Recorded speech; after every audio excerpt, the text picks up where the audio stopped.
দেখো বন্ধুরা, বালি দিয়ে সব কাঁঠালের বীজগুলো কিন্তু আমি ঢেকে দিয়েছি। এবার এই যে একটা ঢাকনা নিয়েছি, এটাও কিন্তু মাটির। তারপরে এই যে এটা দিয়ে এমন করে ঢাকা দিই। নমস্কার বন্ধুরা, আমি পাপিয়া। আমার এই ইউটিউব চ্যানেলে তোমাদের সকলকে জানাই অনেক অনেক স্বাগত আর ভালোবাসা। তোমরা সবাই কেমন আছো? আশা করছি তোমরা যে যেখানে আছো সবাই খুব ভালো আছো আর সুস্থ আছো। আমিও না বেশ ভালো আছি। আজকে আরেকটি নতুন ভিডিও নিয়ে চলে এসেছি। ভিডিওটি স্কিপ না করে সম্পূর্ণ ভিডিওটি দেখার অনুরোধ থাকলো। বন্ধুরা, আজকের ভিডিওটি হচ্ছে খুবই উপকারী ভিডিও। এই যে আমরা কাঁঠালের এই যে বীজগুলো রয়েছে, আমি কিভাবে সংরক্ষণ করে রেখে অনেক দিন পর্যন্ত খাই সেটাই তোমাদের সাথে শেয়ার করব। আর এই ভিডিওটি কিন্তু খুবই উপকারী ভিডিও। আর আমরা কিন্তু অনেকে কাঁঠাল খাই না, কিন্তু এই যে কাঁঠালের বীজগুলো কিন্তু খেতে খুব ভালোবাসি। ভাজা বলো, তরকারিতে বলো, ডালের সঙ্গে বলো, এমনকি খিচুড়ির সঙ্গে দিয়েও কিন্তু খাই। তাই এই কাঁঠালের বীজগুলো এই যে বর্ষার সময় এখন বৃষ্টি হচ্ছে, শোকাতে পারছি না, তার জন্য কিন্তু কাঁঠালের বীজগুলো নষ্ট হয়ে যেতে পারে। তা কিভাবে সংরক্ষণ করবো এই বর্ষার মধ্যেও কাঁঠালের বীজগুলো, সেটাই তোমাদের সাথে শেয়ার করব। আর এই যে এগুলো কিন্তু একদম ভেজা বীজ নিয়েছি, এগুলো মানে শোকাতে পারছি না এই বৃষ্টির জন্যে। সেগুলো কিভাবে আমি সংরক্ষণ করছি সেটা তোমাদের সাথে শেয়ার করব। আর এই যে এখানে কিন্তু ভালো মানে শুকনো রোদে শোকানো কাঁঠালের বীজগুলো নিয়েছি, সেগুলো আমি কিভাবে সংরক্ষণ করে রাখবো সেটাও কিন্তু তোমাদের সাথে শেয়ার করব। তা দেখো, বৃষ্টি পড়েছে বলে কিন্তু কাঁঠালের এই যে বিচির গায়ে কিন্তু রোদে শুকানো রং, তাও কিন্তু যে কালো কালো স্পট পড়ে গেছে। এইগুলো যে মানে থাকলেও কিন্তু বাইরে নষ্ট হয়ে যাবে, তা বেশি দিন থাকবে না। আর এইগুলো আমি কিভাবে সংরক্ষণ করে অনেক দিন খাবো সেটাও তোমাদের সাথে শেয়ার করব। আর এই যে ভেজা কাঁঠালের বীজগুলো আমি কিভাবে সংরক্ষণ করে রাখবো সেটাও তোমাদের সাথে শেয়ার করব। আর এই বৃষ্টির দিনে না কাঁঠালের বীজগুলো কিন্তু নষ্ট হয়ে যাচ্ছে, ফ্যানের নিচে শুকালেও কিন্তু বেশি দিন এই বীজগুলো থাকবে না। তবে চলো আগে এই যে প্রথমটাই তোমাদের সাথে মানে শুকনো কাঁঠালের বীজগুলোই কিভাবে সংরক্ষণ করব সেটাই শেয়ার করা যাক। বন্ধুরা, এই যে আমি ইন্ডাকশনের উপর একটা কড়াই বসিয়ে দিয়েছি, আর এইদিকে দেখো কড়াইটা কিন্তু গরম হয়ে গেছে। এবার এই যে কাঁঠালের বীজগুলো আমি ঢেলে দিচ্ছি। এবার কাঁঠালের বীজগুলো কিন্তু আমি ভালো করে ভেজে নেব।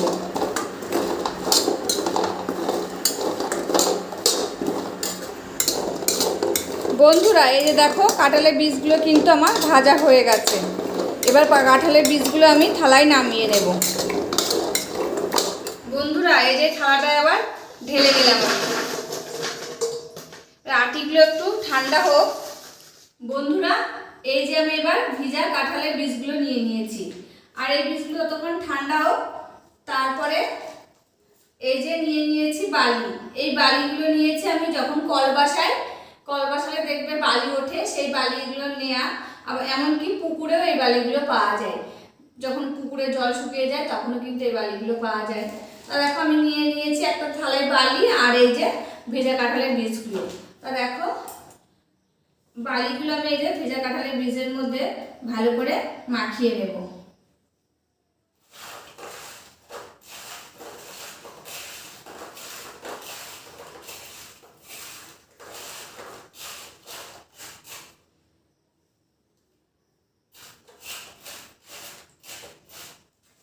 বীজগুলোকে বালি ভালো করে মাখিয়ে দিয়েছি। আর এই যে নিয়ে নিয়েছি একটা মাটির পাত্র, মানে এটা মাটির মালসা বলি আমরা, তা মালসা নিয়ে নিয়েছি। তোমাদের ঘরে যেরকমই মাটির পাত্র থাক না কেন, হাঁড়ি কলসি যাই থাক না কেন, এরকম একটা মাটির পাত্র নিয়ে নেবে। আর এই যে ডিজাইনটা দেখছো, এই ডিজাইনটা কিন্তু আমার মেয়ে বানিয়ে মানে করেছে, এই ডিজাইনটাই মাটির মালসাটার উপরে। তা দেখো এর ভিতরে এবার আমি দিয়ে দেবো বালি।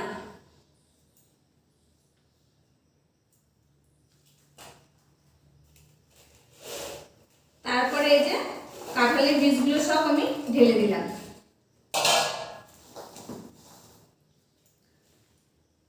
তারপরে বালি দিয়ে দেবো আবার এর উপরে।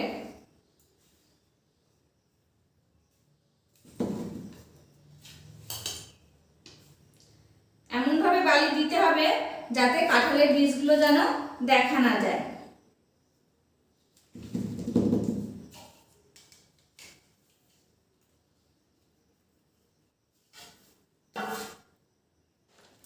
দেখো বন্ধুরা, বালি দিয়ে সব কাঁঠালের বীজগুলো কিন্তু আমি ঢেকে দিয়েছি।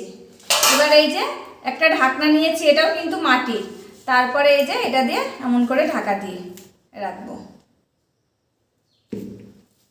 এরপর চলো এই বীজগুলোকে এবার আমি খোসাগুলো ছাড়িয়ে নেব সব।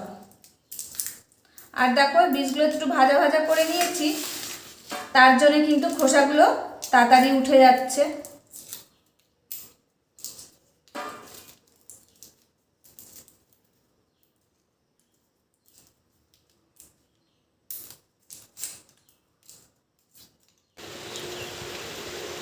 বন্ধুরা বাইরে কেমন বৃষ্টি হচ্ছে দেখো, আর আজকে কিন্তু এখানে সারাদিনই বৃষ্টি পড়ে যাচ্ছে।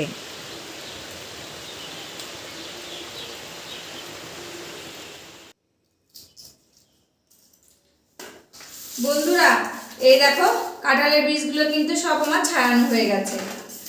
এবার একটা প্যাকেটের মধ্যে তুলবো এটাকে। বন্ধুরা এই যে একটা প্যাকেটের মধ্যে আমি কাঁঠালের বীজগুলো সব তুলে নিচ্ছি।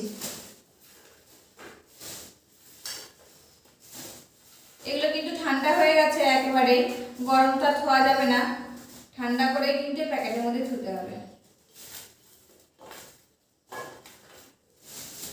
তারপরে যে প্যাকেটের মুখটা ভালো করে আটকে দিলাম, প্যাকেটটা গিট মেরে দিলাম। আর এই যে এমন একটা কৌটো নিয়েছি, এর মধ্যে এটা রেখে দেবো, দিয়ে মুখটা আটকিয়ে দেবো। এরকম করে তোমরা কিন্তু ফ্রিজে অনেক দিন ধরে রেখে দিতে পারবে, দিয়ে খেতে পারবে। আর যদি ফ্রিজ না থাকে কারো, এরকম একটা মাটির পাত্র নেবে, তার মধ্যে খানিকটা বালি দিয়ে এরকম প্যাকেট ধরে বসিয়ে দেবে, তাহলে কিন্তু অনেক দিন থাকবে। আবার কিন্তু তোমরা এরকম প্যাকেটের মধ্যে করেও রেখে দিতে পারো। বন্ধুরা ভিডিওটি যদি ভালো লাগে কমেন্ট করে জানিও। আর তাহলে আজকের মতন এখানে ভিডিওটি শেষ করছি, আবার দেখা হবে নতুন একটি ভিডিওর সাথে। ততক্ষণে তোমরা ভালো থাকবে, সুস্থ থাকবে, সাবধানে থাকবে, পরিবারের সকলকে ভালো রাখবে। আর আমার ভিডিওগুলি যদি সত্যি ভালো লাগে তাহলে লাইক, কমেন্ট, শেয়ার ও সাবস্ক্রাইব করে আমার পাশে থাকবে। আজকের মতন এখানেই শেষ করছি।